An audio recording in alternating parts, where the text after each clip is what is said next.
శ్రీ బసవతన్ గారిని మరొకసారి వేదిక పైన ఆహ్వానిస్తున్నాను. దానికి ముందు మన మిత్రుడు చంద్రశేఖర్ జలసూత్రం గారు కూడా వారు తెలుగు గురించి, తెలుగు కమ్మదనాన్ని గురించి ప్రేక్షకులతో పంచుకోదలుచుకున్నారు. దయచేసి చంద్రశేఖర్ వేదిక పైన ఆహ్వానిస్తున్నాను.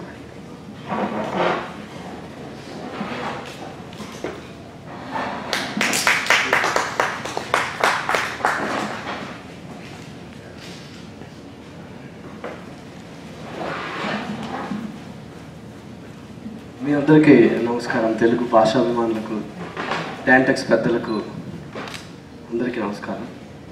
నేను ఎప్పుడు ఇలా ఇక్కడికి వచ్చి మాట్లాడతాను అనుకోలేదు, అందుకని నేను నోట్స్ కూడా ఏం తెచ్చుకోలేదు. కానీ మీ అందరిని చూసిన తర్వాత ఒకసారి తెలుగు గురించి మాట్లాడదాం అనిపించింది. 4 మాటలు. ఏదైనా తప్పులుంటే క్షమిస్తారని కోరుతున్నాను.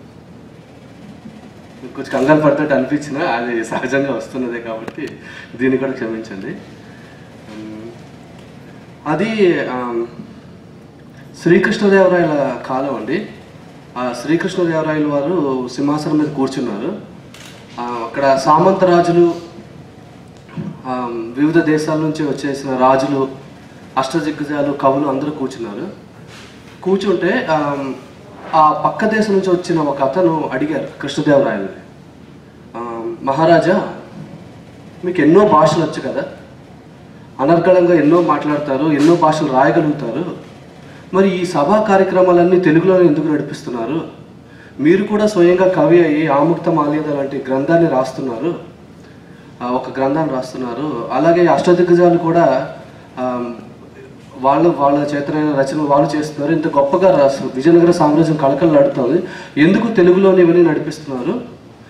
మీకు తెలుగు అంటే ఎందుకు అంత మమకారం అడిగారు. శ్రీకృష్ణదేవరాయల వారికి సహజంగా ఆయనకి మహా మేధావి.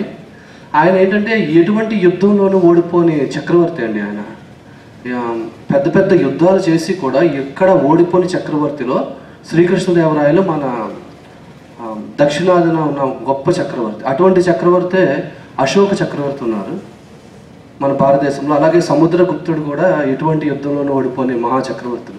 అలాంటి చక్రవర్తి దగ్గర ఆయనకైతే మరి అప్పుడు మిగతా వాళ్ళందరూ ఈయన వైపు విచిత్రంగా చూశారు. చచ్చావు ఈరోజు నువ్వైతే. ఆ కృష్ణదేవరాయలకి ఏదైతే మాట కోపం వస్తుందో తెలుగు గురించి ఎప్పుడు ఎవరో ప్రశ్నిస్తే ఆయనకు చాలా కోపం వచ్చేదన్నమాట. అలాంటి మాట అడిగేవాడిని. కానీ కృష్ణదేవరాయలు ఒకసారి ఆయన వైపు చూశారు. చూసిన తర్వాత, ఇది నువ్వు నన్ను అడిగావు ఈ మాట, కానీ ఈ మాట ఇంకెప్పుడు కూడా ఈ ప్రపంచంలో ఎవరూ అడగకూడదు, ఇది ఇక్కడితోనే అయిపోవాలి ఈ ప్రశ్న. అది ఇప్పుడు మనం మాట చెప్పిన మాటకి విలువ ఎప్పుడు వస్తుందంటే ఆ చెప్పిన వ్యక్తి బట్టి కూడా వస్తుంది. ఇప్పుడు మనం మామూలుగా ఏదైనా ఒక మాట అనేస్తే అది మన పిల్లల వరకు, మన ఇంట్లో వరకు ఉండిపోతుంది. కానీ ఒక చక్రవర్తి అంత గొప్ప వ్యక్తి చెప్పిన మాట చరిత్రలో నిలిచిపోతుంది. కాబట్టి ఇంకెవరు ఈ మాట అడగకుండా ఉండడానికి కోసం అని చెప్పి ఆయన ఒక ఆట వెలద్దిలో ఒక పద్యం చెప్పారు. అది మనందరికీ కంఠస్థం వచ్చిన పద్యమే. అదేంటంటే, తెలుగదేలయనిన దేశంబు తెలుగు, తెలుగదేలయనిన దేశంబు తెలుగు, నే తెలుగు వల్ల బుండ తెలుగు కండ, ఎర్రను పులుగలువ నెరుగవే పాసాడి, దేశ భాషలందు తెలుగు లెస్స, దేశ భాషలందు తెలుగు లెస్స ఇలా చెప్పారు. ఇలా చెప్పగానే అంటే తెలుగదేలయనిన దేశంబు తెలుగు, నువ్వు తెలుగు ఎందుకని అడుగుతున్నావా? ఈ దేశమే తెలుగు. ఎల్ల నుపులు గలు ఇక్కడున్న సామంతరాజుల్ని, ఈ రాజులు వీళ్ళందరినీ పరిపాలించే ఈ చక్రవర్తిని నేనే తెలుగు, నేను మాట్లాడేదే తెలుగు. ఈ విషయం నీకు తెలియదా? దేశ భాషలన్నింటిలో కల్లా తెలుగు లెస్స అని ఆయన ఆ రోజు ఆముక్త మాల్యదలో తేట గీతిలో చెప్పిన ఈ పద్యంలో చివరి మాటలు మనం పట్టుకుని దేశ భాషలందు తెలుగు లెస్స అని ఈరోజు కూడా మనం ఎప్పుడూ చెప్పుకుంటూ ఉంటాం. అది చక్రవర్తి చెప్పిన మాట కాబట్టి అది ఒక శిలాశాసనంగా మనకి మిగిలిపోయింది. మన జాతికి ఒక గొప్ప గౌరవాన్ని తెచ్చిపెట్టింది. ఆయన సభలోనే వివిధ భాషల వారు చెందిన వాళ్ళు ఉన్నప్పుడు ఆయన చెప్పిన మాట కాబట్టి దక్షిణ భారతదేశంలో భారతదేశంలో ఆ సమయంలో అంతకన్నా గొప్ప చక్రవర్తి లేడు కాబట్టి మన తెలుగు జాతి గౌరవాన్ని ఒక అత్యద్భుత స్థానంలో నిలబెట్టిన ఘనత మన శ్రీకృష్ణదేవరాయలకి దక్కింది. ఈ సందర్భంగా ఆయన్ని మనం ఒకసారి తప్పకుండా గుర్తు చేసుకుని అభినందించాలని నేను కోరుకుంటున్నాను. ఎందుకంటే ఈరోజు మనం గర్వంగా తలెత్తుకుని తిరగలుగుతున్నాము అంటే ఆయన పెట్టిన భిక్షే, ఆయన పోషించిన, ఆయన పెంచిన మొక్కలే ఈరోజు కూడా. ఆ తర్వాత 15వ శతాబ్దంలో మన భారతదేశానికి చాలామంది యాత్రికులు వస్తుండేవాళ్ళండి. ఎందుకంటే అక్కడ బయట మనం ఇప్పుడు రైతు బజార్కి వెళ్ళి కూరగాయలు కొనుక్కున్నట్టుగా అక్కడ రాసులు పెట్టి ముత్యాలు, పగడాలు, మా ఆడవాళ్ళందరికీ పండుగ రోజులు అవన్నీ కదా, సరదా ఏమండి వాళ్ళ బయటికి వెళ్ళి 4 ముత్యాలు కొనుక్కొస్తాను, 4 పగడాలు కొనుక్కొస్తాను అన్నట్టు రోజులు అవి. ఇలా బయటకు బారులు తీరి నిలబడ్డాయి. అది సాధారణ విషయం కాదండి. ఎందుకంటే రత్నం ఏనాటికైనా, వజ్రం వజ్రమే, ఏ రోజు ఆ రోజైనా ఈ రోజైనా, బంగారం బంగారమే. ఆ రోజుల్లో అలా పెట్టి, అంటే వాళ్ళ దగ్గర దాచుకోవడానికి స్థలం లేక అలా రోడ్డు మీద పెట్టి అమ్ముతున్న ధనవంతమైన దేశం మనది ఆ రోజుల్లో. అది మన తెలుగుదేశం, అంత గొప్ప దేశం. ఈ వింతను చూడటానికి ప్రపంచం అనుమూలల నుంచి అందరూ వస్తుండేవారు. వస్తూ ఉంటే వాళ్ళు వచ్చి వాళ్ళ అనుభవాల్ని చక్కటి రచనల ద్వారా చేసేవాళ్ళు అనమాట. చేస్తే ఇలాగే ఒక ఇటలీ నుంచి ఒక నికోలో కాంటే అనే ఒక యాత్రికుడు ఈ వింతలు చూద్దాం అందరూ చెప్పుకుంటూ ఉంటారు. సముద్ర మార్గం కనిపెట్టిన తర్వాత భారతదేశాన్ని సందర్శించే సంఖ్య ఎక్కువైంది. ఈ 15వ శతాబ్దంలో వచ్చి ఇక్కడంతా చూస్తునేసరికి ఆయన వచ్చిన పని విజయనగరం గురించి రాసుకుందామని వచ్చారు. వస్తే ఆయన్ని అక్కడున్న ముత్యాలు కానీ ఒక పగడాలు కానీ ఏది ఆకర్షించలేదండి. అలా వెళ్తుంటే ఆయన ఆకర్షించింది ఏంటంటే తెలుగు భాష. ఆయన ఒక్కసారిగా ఎంత ఆశ్చర్యపోయాడంటే నేను ఇటలీలో ఉన్నానా అన్న భావం ఆయనకి కలిగింది అక్కడ ఉన్నప్పుడు.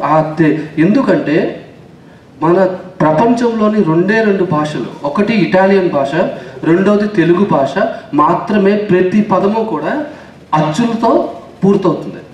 ఆ నుంచి అమ్మహ వరకు ఉండే అక్షరాలతోనే ప్రతి పదం కూడా పూర్తవుతుంది. ఇప్పుడు మన పేర్లు తీసుకోండి, చంద్ర, కృష్ణదేవరాయ, అలాగే మన విజయ, అలాగే సుబ్బు, ఇలా వీళ్ళందరి పేర్లు తీసుకున్నారు అనుకోండి, శారద గారు, ఇలా పేర్లు తీసుకుంటే ప్రతి పదము కూడా ఒక చక్కటి అచ్చు శబ్దంతోనే ఎండ్ అవుతుంది. అంతేకాకుండా పరభాష నుంచి మనకి ఏ పదాన్ని మన తెలుగులోకి వచ్చినా కూడా అది కూడా అచ్చులతోనే పూర్తవుతుంది. దానికి ఉదాహరణలు ఏంటంటే కంప్యూటర్ అనేది ఇంగ్లీష్ పదం, దాని తెలుగులో మనం రాస్తున్నప్పుడు కంప్యూటరు ఉకారం వచ్చేస్తుంది. అది మన తెలుగు భాషలో అది అలా సెట్ అయిపోతుంది. ఆ ఫ్రేమ్వర్క్లో చెప్పాలంటే అలా ఏ భాష నుంచి వచ్చినా కూడా అలా మారిపోతుంది. అలాగే కారు, మనం కారు అని మాట్లాడాం, కారు ఉకారం చేర్చేస్తాం. అలాగే ప్రతి పదాన్ని, ఎందుకంటే ఇంత సరళంగా ఉంటుంది, అది మధురంగా ఉంటుంది ఆ అచ్చులతో పూర్తవడం వల్ల. అలాగే ఇటాలియన్ భాషలు తీసుకున్నారనుకోండి, రావియోలి, పిజ్జా, తర్వాత స్పెగెటీ, అంతే కదా, కొన్ని ఇటాలియన్ పదాలు. ఇంకేదైనా మీరు ఏదైనా తీసుకోండి, ఇటాలియన్ పదం ఏదైనా, దానికి కూడా ఇలాగే మనలాగే పూర్తయిపోతుంది అచ్చులతో. ఆయన ఇదంతా ఆశ్చర్యపోయి ఇక్కడ వినలేదు ఇలాంటి విచిత్రం నేను, ఎక్కడ ఇటలీ, ఎక్కడ ఆంధ్రదేశం, ఎక్కడ తెలుగుదేశం, ఎక్కడ విజయనగర సామ్రాజ్యం, మరి అక్కడి నుంచి ఇక్కడికి 2 కనబడ్డాయి కాబట్టి తెలుగుని ఇటాలియన్ ఆఫ్ ది ఈస్ట్ అని ఆ రోజు ఆయన ప్రపంచంలో ప్రకటించారు, ప్రపంచాధికారంగా. అంటే ఈ మాట ప్రపంచం అంతా కూడా తెలుసుకునేలాగా చేసి తెలుగుకి ఘనత తెచ్చింది. వాటిలో మన గొప్ప మనం చెప్పుకోవడం కాకుండా విదేశీయులు వచ్చి మన భాషను పొగుడుతున్నారు కాబట్టి అది కూడా ఎంతో గొప్ప విషయం. అది మనకి అందరికీ కూడా.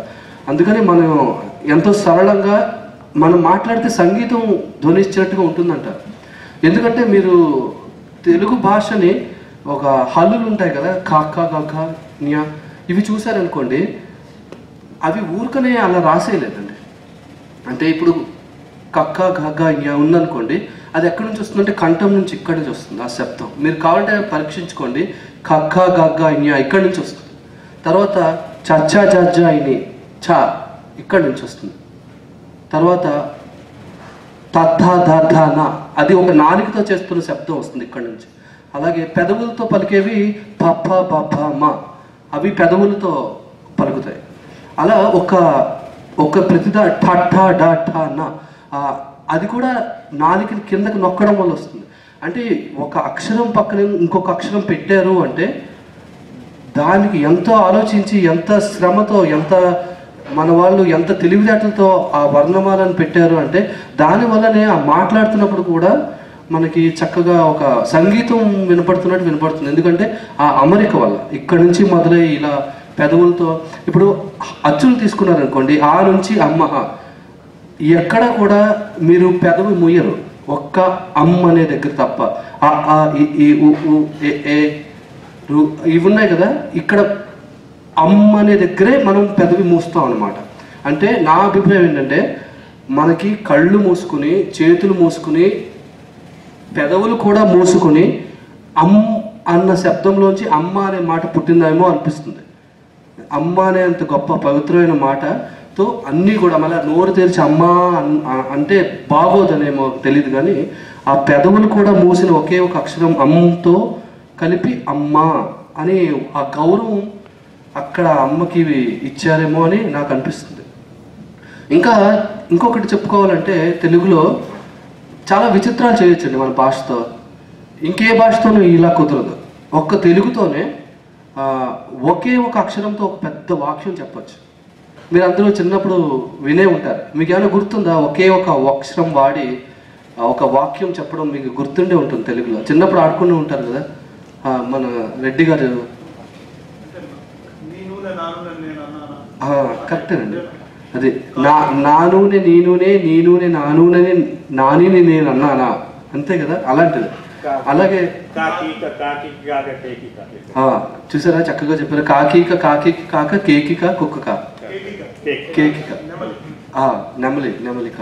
అలాగే ఇప్పుడు ఈ మధ్య వచ్చిన సినిమా పాట నేనే నానినే నేని నానినే, అది మన ఈరోజు కూడా వాడుతున్నాం.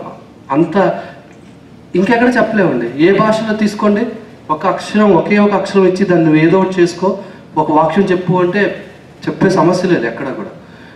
బహుశా ఇంగ్లీష్లో కూడా ట్రిపుల్ ఏ అనేది వరకు అంతవరకు వెళ్తారు, కానీ ఒక్కొక్క దానికి మళ్ళీ ఒక్కొక్క అర్థం ఉంటుంది మళ్ళీ, అంతే కదా. ఒక అక్షరంతో ఏది చెప్పే సాధ్యపడదు. ఈ విధంగా మన తెలుగు వాళ్ళు, అలాగే మన తెలుగు వాళ్ళు ఉన్న ఛందస్సు, మన అవధానులు వాడి ఛందస్సు, అలాగే మనం కవులు రాసిన ఛందస్సు చూడడానికి చిన్న చిన్న పాటల్లాగే ఉంటాయి. మన వేమన గారి ఉప్పు కప్పు రంబు ఒక్క పోలిక నుండి చూడ చూడ రుజుల జాడ వేరు, పురుషులందు పుణ్య పురుషులు వేరయా విశ్వదాభిరామ వినురయం. ఇది వింటే మనం పక్కన వాడు చెప్తున్నట్టుగా ఉంది ఈ మాట, అంతే కదా. అది ఆటవెనదులో రాసిన కవిత్వం. అంటే కవిత్వం రాస్తున్నప్పుడు కూడా ఆ భాష ఎల్లలు దాటిపోకుండా అందులోనే ఉంటూ ఇంత ఒద్దికగా వరుడిగా చేసిన గొప్ప వాళ్ళు ఉన్నారు. చివరిగా ఇంకొకటి ఏంటంటే, ఇంతకుముందు చాలామంది అనుకునేవారు మన పాత పాటలు ఎంతో మధురంగా ఉండేవి అని. ఎందుకు ఉండేవండి? వాళ్ళు తెలుగు సముద్రంలోనే ఈత కొడుతూ ఆ మూలల్లోకి వెళ్ళి అక్షరాలను ఏరుకుని తెచ్చి ఆ పాటల్లో బిగించేవాళ్ళు. ఒకవేళ పదం దొరక్కపోతే ఎంతో శ్రమించి అక్కడికక్కడే తెలుగు తోటల్లోనే వెతికేవాళ్ళు తప్పించి పరాయి భాష నుంచి అప్పు తెచ్చుకునేవాళ్ళు కాదు పదాలని. ఇప్పుడు అన్ని భాషల్లోంచి, మన స్పానిష్ నుంచి, మన హిందీ నుంచి, అన్ని భాషల నుంచి కూడా పదాలు వచ్చి చేరిపోవడం వల్ల ఆ తెలుగు తాలూకా ఆ తేనె తీయదనం మెల్లిగా తగ్గిపోయి ఆఖరికి అక్కడక్కడ తెలుగు మాటలే కనబడుతున్నాయి ఎక్కడ చూసినా కూడా. అందువల్ల మనం అప్పటికప్పుడు వినడానికి బాగానే ఉంటాయి, కానీ తరతరాలు గుర్తుపెట్టుకునేంత మాధుర్యం, ఎందుకంటే మనంతటి మనమే మన పాలల్లో ఎక్కువ నీళ్లు పోసుకుంటే మనకి పాలు ఎక్కువగా కనబడతాయి, కానీ ఆ పాలు చిక్కదనం పోయి ఆ రుచి పోతుంది కదా, అలా తయారయ్యాయి అనమాట. అందుకని ఆ రోజుల్లో పాటలు అలా నిలబడ్డాయి. ఆ రోజుల్లో వాళ్ళు రాసిన కావ్యాలు అంత గొప్పగా ఉన్నాయంటే వాళ్ళు తెలుగు అంచుల్లోనే, తెలుగుదేశపు అంచుల్లోనే వెళ్ళి వెతుక్కుని తెచ్చుకున్న పదాలు కాబట్టి ఈరోజు కూడా ఇంత గొప్పగా నిలిచాయని నా అభిప్రాయం. అయితే నాకు ఈ అవకాశం ఇచ్చిన మీ అందరికీ కూడా చాలా సంతోషం. ఇది ఎన్ని రోజుల నుంచి చెప్పాలనుకున్నాను, ఈరోజు నాకు ఇలా అవకాశం దొరికింది మీ అందరి ద్వారా. చాలా ధన్యవాదాలండి.